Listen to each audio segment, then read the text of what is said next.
In my role at Intel, I currently manage the intern program for the US region, and that allows me to encounter women in all phases of their career, from college students all the way up to senior women leaders at Intel.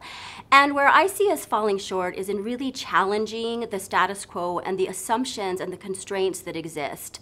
Just recently, I was talking to a woman who told me that she used to be a chemical engineer, and she had stopped working to raise her children. Now that they're older, she's re-entered the workforce part-time, and she's running a small business out of her house, and said, I really loved chemical engineering, but there's no part-time chemical engineers.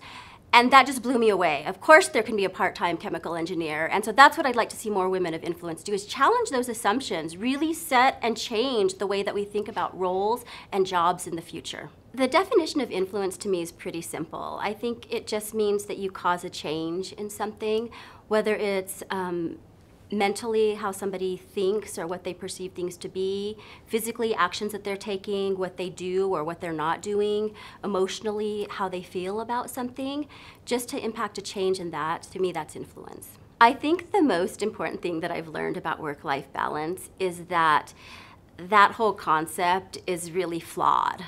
Work-life balance, just even the concept of that implies that there's two elements, that you've got work and you've got life. Really, we all have one life. And so to me, we need to figure out, how do we balance that life? Part of that can go to work, but we also have part that has to go to our community, to our family, to our friends, to ourselves. And when we can do that and know that we are intentionally spending those hours and investing those in the things that matter to us, that's the key.